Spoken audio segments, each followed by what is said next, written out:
welcome to the OWC instructional series of videos. In this installment, we'll be adding a newer technology eSATA extender cable to a mid-2010 Mac Pro. We've already gathered our materials, shut down and unplugged the Mac Pro, and have placed it on a soft, static-free surface. We are now ready to begin.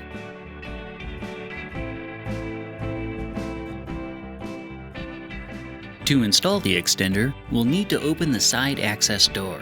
To do this, lift the latch located on the rear of the Mac Pro until it locks in the open position. You may then tilt the door forward slightly and remove it. The extender cable slides into an empty PCI slot located in this area.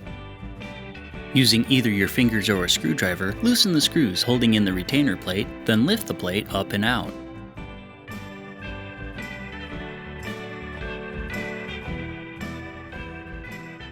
Next, remove the rear cover for the slot you wish to use. It should pop right out. In this instance, we're using the middle slot, but the extender can go in any of the unused spaces. To make it easier to install the cable, you should remove all other PCIe cards.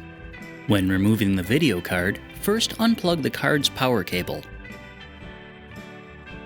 Then, move the fan unit by pressing the button on the top and pushing it towards the front of the Mac Pro. You'll see that the retainer bar moved, allowing you to press the release on the slot connector and lift the card up and out. Now we need to completely remove the fan unit. To make this easier, remove the front two drive carriers. They should pull straight out.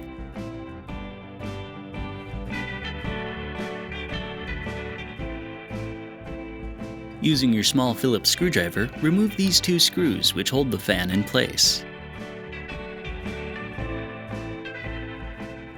Once they've been removed, you can slide the fan assembly back toward the rear of the machine, then pull it slightly towards you, then up and out.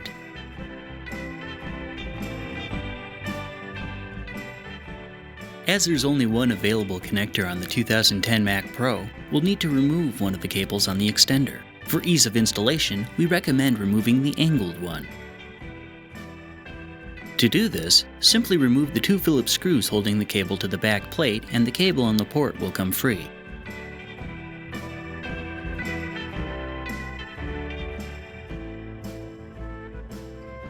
We can now install it in the Mac Pro.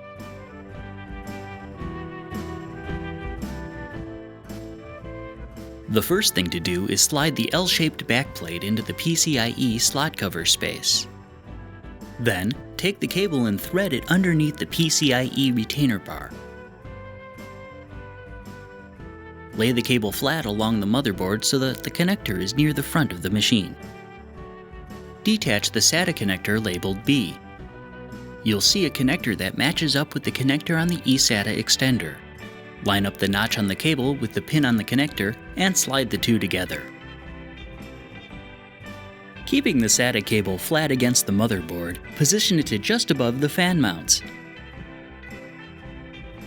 Align the fan connector with its slot on the motherboard and slide it into place.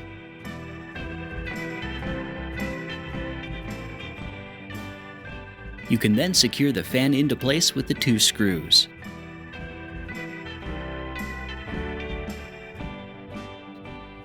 Next, replace the drive bays you removed earlier.